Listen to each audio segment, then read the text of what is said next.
As we talk about the politics of the kingdom, we see this growing nationalism, across the world. And right now it's this caught up, make America great again. And I always say, was it great for the Native Americans, the genocide, Trail of Tears, the making, literally taking land, the whole immigration thing right now.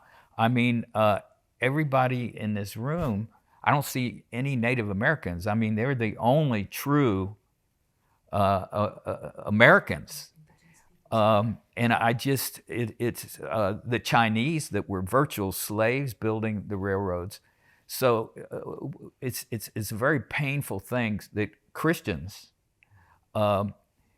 get caught up in. But Jesus dealt with the same thing. After the resurrection, the disciples said, now are you going to restore Israel to its greatness? In other words, when are you going to make Israel great again? They were talking about the restoration of nation state. And Jesus said, you're not getting it, folks. You're to begin here, in Jerusalem, move to Judea, Samaria, and to the uttermost parts of the world. You see, the movement is a global movement. And how do you see what's unfolding now when you talk about the politics of the kingdom of God, and how the church, people in the church, can be so divorced from that? How do you all see that? I think one of my favorite images is this idea of those who followed the rabbi so closely that they would be covered in the rabbi's dust. And I see people in our cultural milieu who are covered in the dust of the empire. They are seduced by power over. No one wants to be the one who is subdued, and so you will cling to empire as though the empire gives you life. But we all know we can be seduced by it. Yeah. Well, the rebel Jesus was considered kind of an enemy by both the state, by Rome, right, and the religious institution. We were just sitting around our kitchen table, and my mother-in-law was visiting us this week. And we were talking a little bit about American civil religion. She had an argument but our founding fathers. And so we started talking about our history, the deism and all that kind of stuff. And then she said, but we pledge one nation under God. And I said, yes. And that was added in 1954. And she had no idea. She was born in 55, I think. And so it was just really interesting to just have this pretty calm civil conversation about just some basics of our history. I think we have painted our history in such an interesting way. And it's difficult, I think, for folks to just engage in just common conversation about what is and isn't true about our founding fathers or about Christianity and our American history, so that we can kind of untether ourselves from what we think is true. Yeah, that's what I've seen and talking to my congregation about. Is it's almost like we've lost our ability to think or to think for ourselves, which our theological history, we're able to think and reason, but I feel like so many of us allow ourselves just to receive and be inundated with data and knowledge. There's a lot of talk in my suburban community about, kids being on their iPad or their phone. But what I see are the baby boomers who are consumed by, and people might, in the phone, on the news. And so all we're doing is receiving, and we're not actually thinking and processing. Where I see that lived out sort of in the God story is the people of God, whether it's in Exodus or captivity, when they've turned their eyes away from God and are receiving sort of the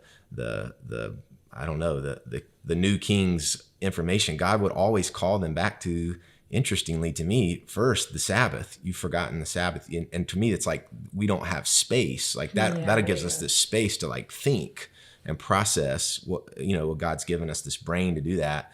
But I don't see a lot of that. I don't see a lot of that happening. When Jesus preached this, the politics of the kingdom were in opposition to the people in power, so the empire. And the smartest thing Rome ever did was make Christianity the religion of empire. You know, it took them a few hundred years to figure this out, but once they figured it out, it was the smartest thing they ever did.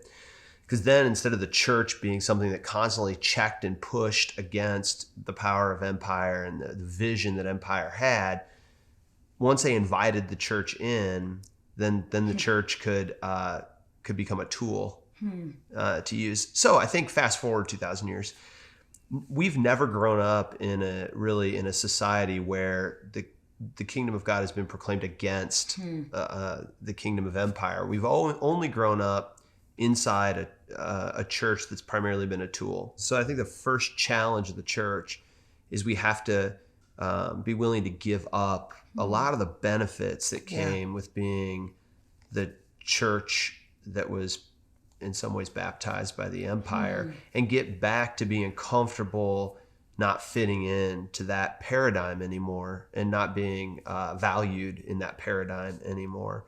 In kids ministry, I think we need to get back to teaching kids not good values, if what good values means is I need to prepare them to be kind of a good person out there in the world, a good citizen, but to be a questioning and sometimes a critical citizen. So they ought to be questioning racism. We ought to teach them to question economic policies that favor the rich and just further punish the poor.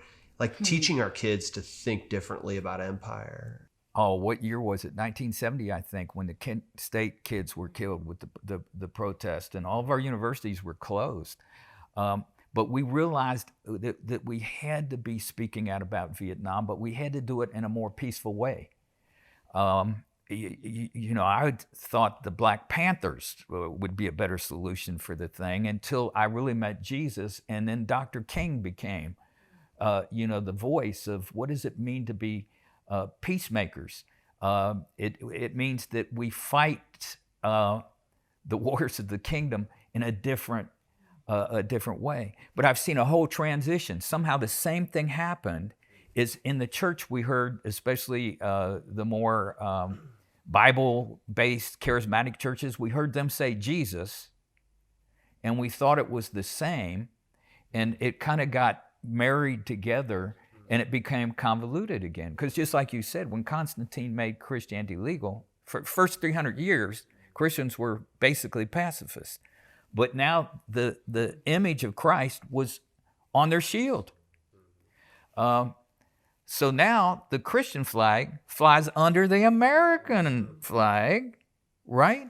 Or even in the book, the one pastor who I was working in Mississippi, Louisiana or Mississippi last year, said that her people say the pledge of the flag in worship. So you are so right. It's been hijacked by Caesar, you know, or empire.